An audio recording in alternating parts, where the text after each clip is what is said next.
Boys season finale के ending को explain करेंगे बिना उधर गए कि एंडिंग या फाइनल सीजन कितना बेकार गया था। काइंड ऑफ एरिक क्रिप्की ने ओपन एंडिंग दिया है। तुम अगर ध्यान से देखो तो ये ओपन एंडिंग ही है। स्टारलाइट से शुरू करते हैं। स्टारलाइट अपने डीप के साथ रिवेंज को पूरा की। वो करना भी नहीं चाहती थी, उसे एक बार रिडेम्पशन का मौका दिया, उसने नहीं माना, फिर डीप को मार दिया। अब डीप वर्सेस स्टारलाइट होने के बाद जब होमलैंडर मरा उसके बाद स्टारलाइट अपनी नई लाइफ शुरू की ह्यूई के साथ। वो एक इलेक्ट्रॉनिक स्टोर खोल चुका है, वहीं पे स्टारलाइट है। स्टारलाइट प्रेग्नेंट भी है, ह्यूई के बच्चे की माँ बनने वाली है। और स्टारलाइट एज सुपर हीरो लोगों की हेल्प कर रही है जिसको हेल्प चाहिए होगा। जैसा सुपर हीरो को होना चाहिए वो वैसा ही सुपर हीरो बनने की कोशिश कर रही है अभी। और काइंड ऑफ अभी न्यूयॉर्क में सब कुछ ठीक चल रहा है, तो इसलिए स्टारलाइट भी उन सब चीज़ों में थोड़ा कंट्रीब्यूशन कर रही है। और हाँ, होमलैंडर के जाने के बाद जिस तरह से चीज़ें बदली है उस नए वर्ल्ड में स्टारलाइट और ह्यूई जी रहा है। तो हाँ, स्टारलाइट प्रेग्नेंट है, बच्चे की माँ बनने वाली है। हो सकता है उसका बच्चे के पास भी सुपर पावर हो रैन की तरह, या फिर ना हो, that will be another case. पर हाँ, starlight is living her life with Huey और अपने सुपर हीरो लाइफ भी जी रही है, लोगों की हेल्प भी कर रही है विदाउट सुपर हीरो ड्रेसअप। ये काफ़ी अच्छा था। I mean super hero dress up नहीं भी, मीन बखेती नहीं, क्योंकि अब उसे सेल नहीं करना है ना खुद को कि एज ए सुपर हीरो एक सुपर हीरो कॉस्ट्यूम सेल करना है वॉट के अंदर है। वो फ्री है, जो भी पहनी हुई है उसी ड्रेस में निकल जाती है, क्योंकि सबको तो जानता है कौन है। दैट मेक नो सेंस कि सुपर हीरो सूट पहनो। सो जो भी पहनी हुई थी उसी में फाइट करने निकल गई, जो अच्छा लगा। यूई के पास एक गोल्डन अपॉर्चुनिटी आया। उसे खुद प्रेसिडेंट ने कॉल किया कि गवर्नमेंट जॉब कर लो हाई लेवल का। पर ह्यूई बोला नहीं, मैं तो दुकान खोलूंगा। जो भी इलेक्ट्रॉनिक स्टोर था उसका, वो उसने ओपन किया और वहीं वो काम कर रहा है। आराम से स्टारलाइट के साथ अपनी लाइफ जी रहा है। और वो इन सब चीज़ों से उब चुका है। वो इन सब चीज़ों में, सारी पॉलिटिक्स से पढ़ना नहीं चाहता है। उसे पता है ये सारी चीज़ें कितना टोल लेती है, कितना खुद को इन्वेस्ट करना पड़ता है। इसलिए वो इससे जब बाहर निकला तो एक नॉर्मल लाइफ जीना चाहता है, विच मेक सेंस। वो वॉट को फिर से ज्वाइन नहीं करना चाहता है। फिर से वो नहीं कि पूरा दुनिया सुधारेंगे, ये सारी चीज़ें करेंगे। एक बार कर चुका है, अब वो फिर से इस लफड़े में नहीं पड़ना चाहता है। और स्टारलाइट है, वो लोगों को बचा रही है, जितना हेल्प कर सकती है कर रही है। दूसरी साइड ह्यूई एक नॉर्मल लाइफ जीने की कोशिश कर रहा है।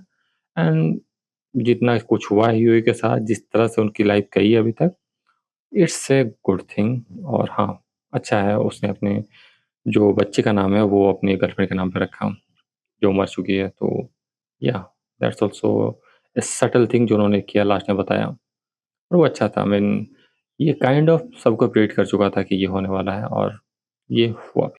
सेज काफ़ी खुश थी जब उसका पावर ले लिया गया, तो वो काफ़ी खुश थी, क्योंकि उसका जो पावर था वो माइंड से था, कि उसके पास बहुत अच्छी पावर है। पावर जो है वो ये है कि वो बहुत अच्छा सोच सकती है, उसका माइंडफुल है ना, वो काफ़ी इंटेलिजेंट है, मोस्ट इंटेलिजेंट बीइंग है। तो अब जब मोस्ट इंटेलिजेंट बीइंग होते हो तो आप जानकारी और ज़्यादा चाहते हो, और सारी चीज़ें आपके दिमाग में चलती है, आपके दिमाग में काइंड ऑफ एक chaos चलता है।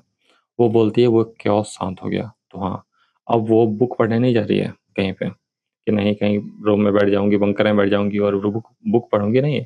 अब तो वो जो डम्ब साइड उसका दिखाया गया था ना, कि काफ़ी डम्ब चीज़ें बोल रही थी, काफ़ी डम्ब साइड उसका दिखाया गया, काफ़ी डम्ब तरीके से बात कर रही थी। अब वो वाली स्टेज है वो, कि वो थोड़ी डम्ब है, वो आराम से दुनिया घूमना चाहती है, इधर-उधर ट्रैवल करना चाहती है, कोई किताब-वुताब का कीड़ा नहीं है। एक नॉर्मल लाइफ़, एक नॉर्मल गर्ली लाइफ़ जीने के लिए वो चल गई है।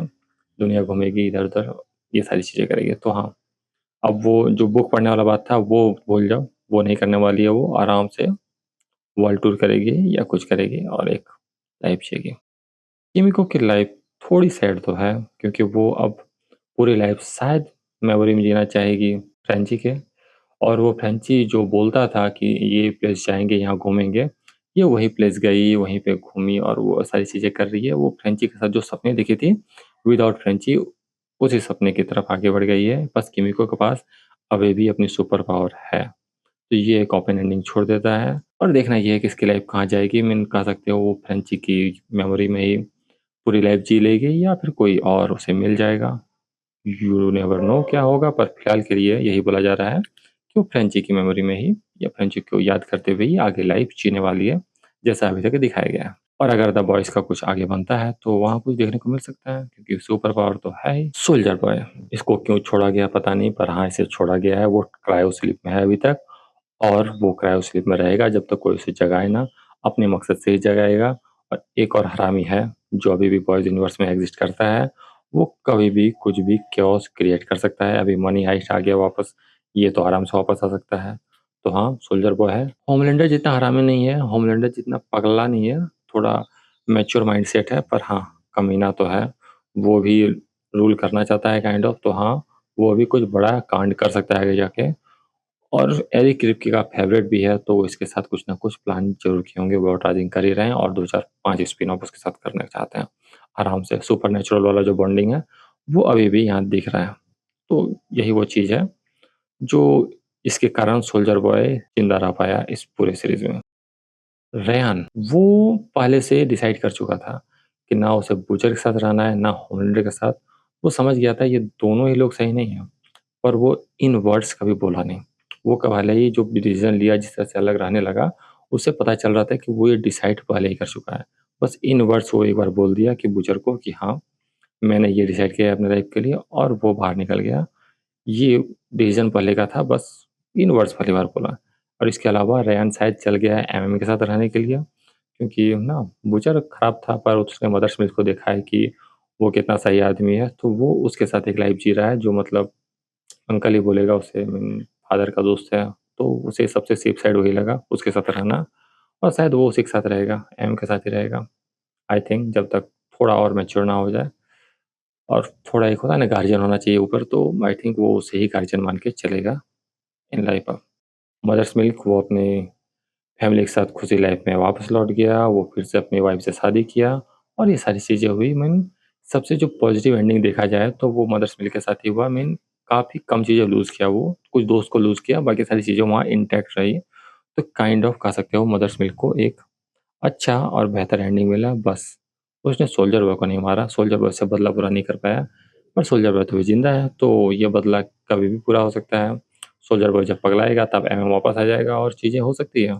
तो ये एक ओपन एंडिंग है, और ये कहीं भी जा सकता है। सोल्जर बॉय मरा नहीं है, तो मदर्स मिल्क के पास अभी भी समय है। अगर वो क्रायोस्लीप से जागेगा तो मदर्स मिल्क का कमबैक होगा। एडगर सबसे बड़ा गेम तो इसने खेला। एडगर पहले से ही बोल रहा था जब होमलैंडर जाएगा तब एक वैक्यूम क्रिएट होगा, और उस वैक्यूम का फ़ायदा किसी को तो उठाना होगा। तो एडगर बोला क्यों ना मैं ही उठा लूँ, और एडगर बोल रहा था कि होमलैंडर जाएगा तो वॉट खत्म नहीं होगा, वॉट रहेगा, और वॉट को किसी को कंट्रोल करना होगा, और वो मैं करूँगा।